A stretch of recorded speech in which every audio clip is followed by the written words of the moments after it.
بالعالمین والصلاة والسلام علی رسولہ الکریم وعلی آلہ وصحبہ ومن سار علی نہجہ الی یوم الدین وسلم تسلیما کثیرا اما بعد قال اللہ تعالی والفجر ولیال عشر کہ قسم ہے فجر کی اور 10 راتوں کی۔ یہ 10 راتیں کیا ہیں کہ جن کی اللہ تعالیٰ قسمیں کھا رہا ہے؟ یہ 10 راتیں وہ ہیں جو آج کل ہم گزار رہے ہیں۔ آج ذو الحجہ کا دوسرا دن تھا اور تیسری رات ہے، تو یہ دن اور راتیں جو ہم گزار رہے ہیں ان کے بارے میں نبی کریم صلی اللہ علیہ وسلم کا فرمان ہے افضل ایام الدنیا، کہ دنیا کے افضل ترین دن ہیں، دنیا بھر کے افضل ترین دن یہ ہیں۔ افضل کیوں ہیں؟ کہ ان دنوں میں کیا ہوا عمل جو ہے اللہ کے ہاں سب سے افضل عمل ہے، اللہ کو سب سے پسندیدہ عمل ہے۔ جس طرح کہ صحیح بخاری میں سیدنا عبداللہ بن عباس رضی اللہ تعالیٰ عنہ کی حدیث فرماتے ہیں کہ نبی کریم صلی اللہ علیہ وسلم نے فرمایا ما من ایام العمل الصالح احب الی اللہ تعالی من هذه العشر، کہ اللہ تعالیٰ کے ہاں ان 10 دنوں سے زیادہ افضل عمل اور کسی وقت نہیں۔ تو صحابہ پوچھتے ہیں بل الجہاد فی سبیل اللہ، حتیٰ کہ جہاد بھی افضل نہیں ہے؟ تو آپ میں کہ حتیٰ کہ ان دنوں کے عمل سے جہاد بھی افضل نہیں ہے، سوائے اس شخص کے کہ جو اپنی جان اور مال دونوں ہی لے کر میدان میں اترتا ہے، اس کا مال بھی خرچ ہو جاتا ہے، قربان اس کی جان بھی قربان ہو جاتی ہے۔ ہاں یہ ہے جو افضل ہو سکتا ہو، ورنہ آپ مانتے ہیں کہ اس سے افضل کوئی اور عمل نہیں ہے۔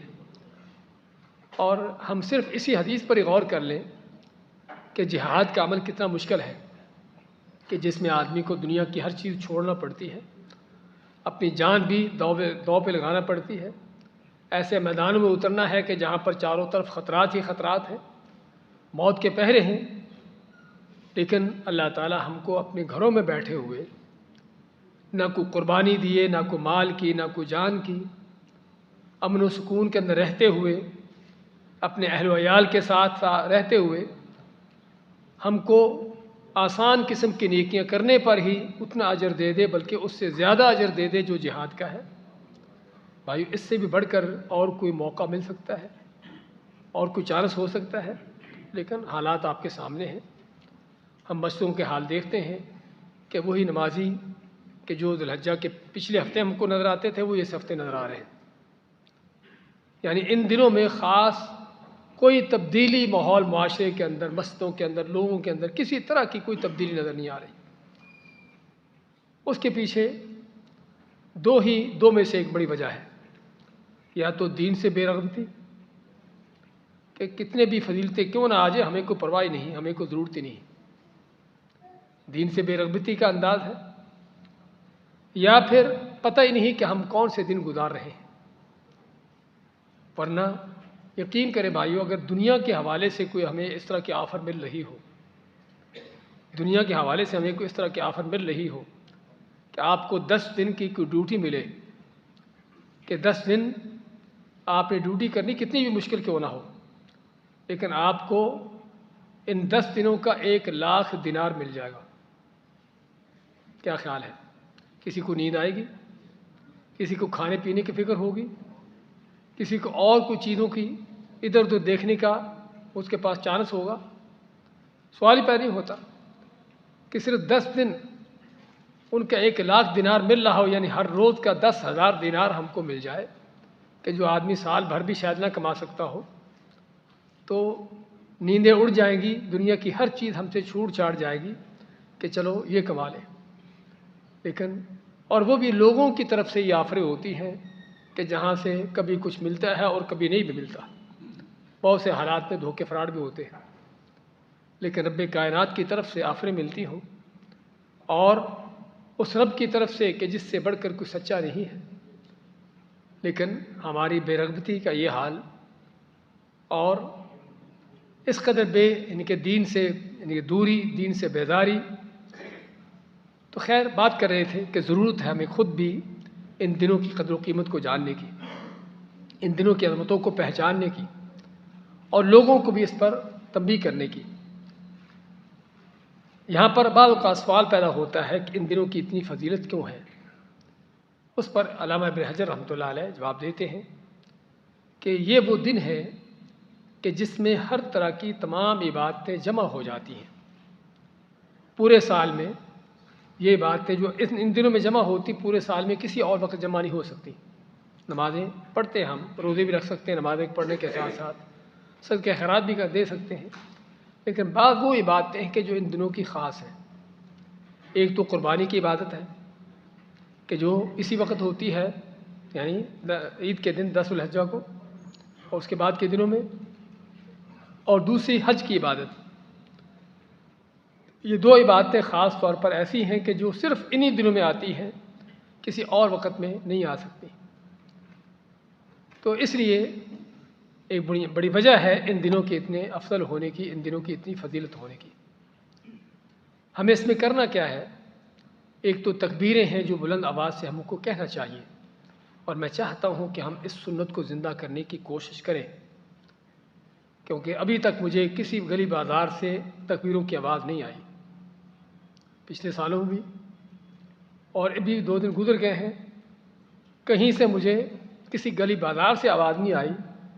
ہاں، آج میرے پاس ایک کلپ آیا ہے، سعودیہ کے ایک شہر حائل ہے، وہاں کے بازار میں کوئی آدمی چلتا ہوا بلند آواز سے تکبیریں کہہ رہا ہے،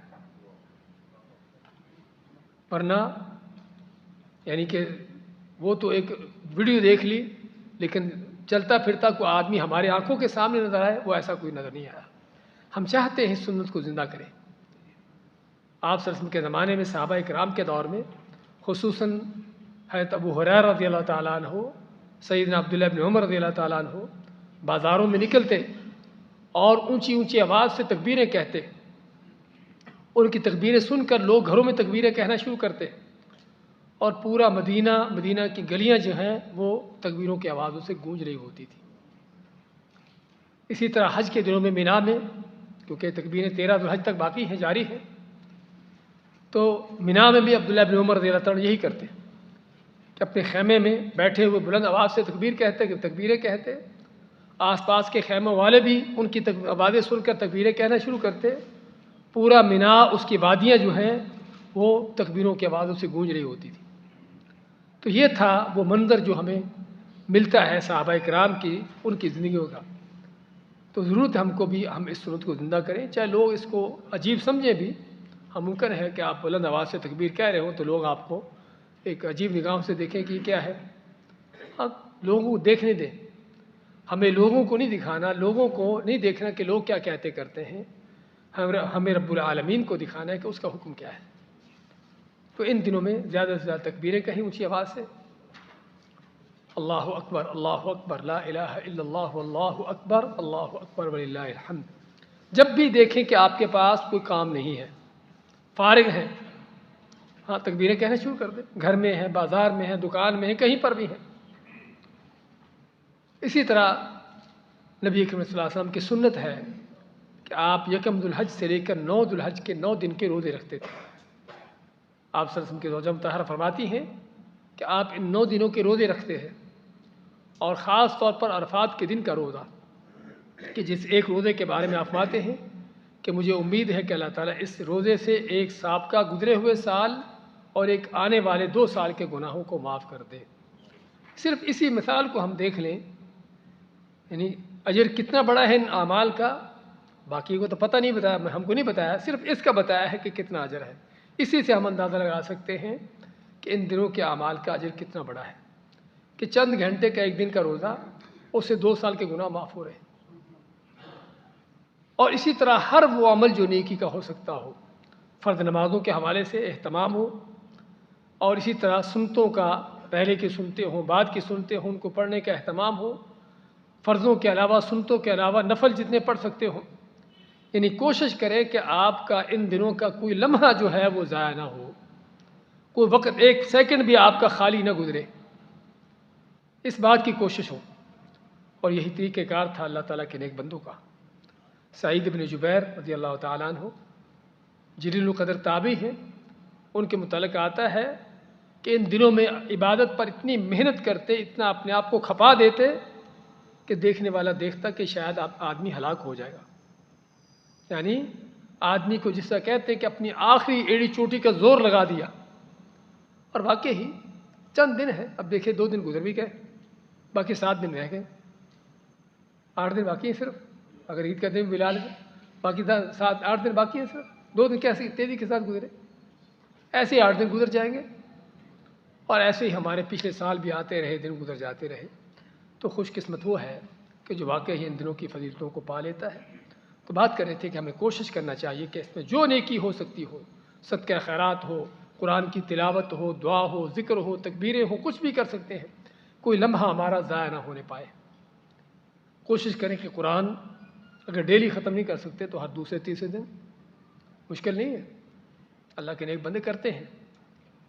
آپ کا جب بھی فارغ وقت ملے دیکھیں کہ منع وقت نہیں ہے، اٹھ کے نماز پڑھنا شروع کر دیں، لمبی رکھتے پڑے اسے قرآن کی تلاوت کریں۔ ہاں یہ کام ہے جو کرنے والے ہیں۔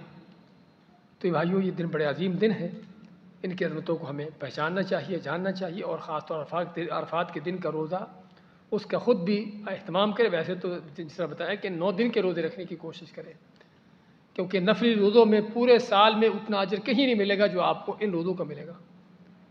نمازوں کے حوالے سے کسی بھی وقت کی پڑھی ہوئی نماز سے افضل نماز ان دنوں کی نماز ہے۔ صدقہ خیرات کے حوالے سے پورے سال میں کسی وقت بھی صدقہ کر لیں، حتیٰ کہ رمضان کے صدقے سے بھی زیادہ بہتر صدقہ ان دنوں کا ہے۔ تو اس لیے ضرورت ہے ہم ان دنوں کی قدر و قیمت کو جاننے کی، ان کی اہمیت کو جاننے کی۔